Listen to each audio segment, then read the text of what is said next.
1991 میں اگر کوئی پوچھتا کہ دنیا میں 3 بڑے جوہری ہتھیار رکھنے والے ممالک کون کون سے ہیں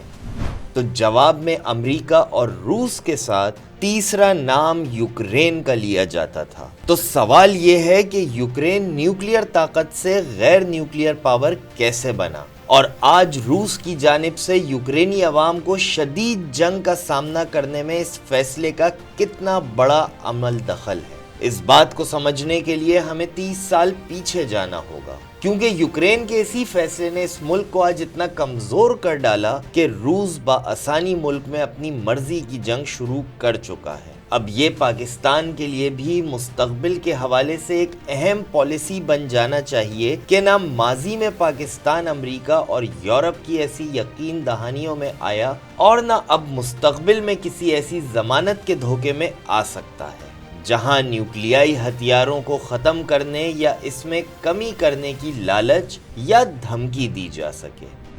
1991 میں سوویت یونین کے ختم ہو جانے پر 15 ممالک وجود میں آئے اور ان میں ایک نام یوکرین کا بھی تھا، جہاں سابقہ سوویت یونین کے بڑی تعداد میں اہم جنگی سامان سمیت نیوکلیئر ہتھیار بھی موجود تھے۔ جیسے آج افغانستان میں طالبان کو اپنی حکومت کو بین الاقوامی سطح پر تسلیم کیے جانے جیسے چیلنجز درپیش ہیں، ویسے ہی 1991 میں یوکرین کو بھی انہی مسائل کا سامنا تھا۔ تسلیم کیے جانے میں بڑی رکاوٹ یوکرین کے پاس سابقہ سوویت یونین کے وہ ایٹمی ہتھیار تھے جن سے روس کے ساتھ ساتھ امریکہ اور یورپ کو یہ خوف تھا کہ یوکرین سے یہ ہتھیار غلط ہاتھوں یا حکومتوں تک پہنچ گئے تو یورپ کو شدید خطرہ ہو سکتا ہے۔ اسی خوف کے تناظر میں یوکرین کو تسلیم کیے جانے میں یہ شرط رکھی گئی کہ یوکرین پہلے تمام ہتھیار روس کے حوالے کر دے۔ کئی سمجھدار یوکرینی سیاستدانوں اور دانشوروں کی مخالفت کے باوجود اس وقت کے یوکرینی لیڈروں نے ایٹمی ہتھیار روس کے حوالے کرنے کا معاہدہ کر ڈالا، اور 1996 تک یوکرین اپنے ملک میں موجود تمام ایٹمی اور جوہری ہتھیار روس کے حوالے کر چکا تھا۔ یوکرین کو جوہری ہتھیاروں سے پاک کرنے کے بدلے میں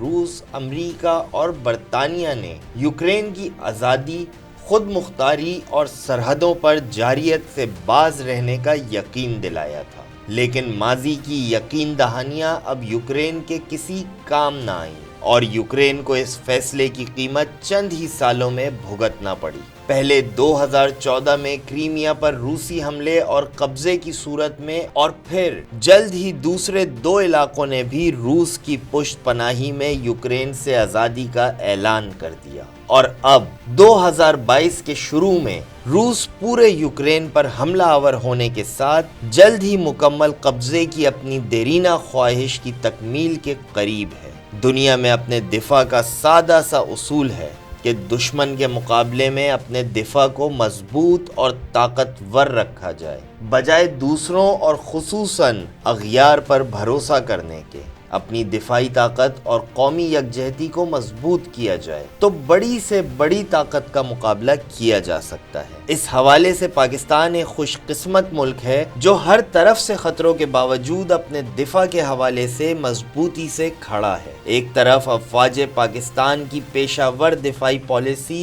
اور دوسری جانب عوام کا اپنے دفاعی اداروں پر بھرپور بھروسہ پاکستان کو بھیڑیے نما دشمنوں کے مقابلے میں ثابت قدم رکھے ہوئے۔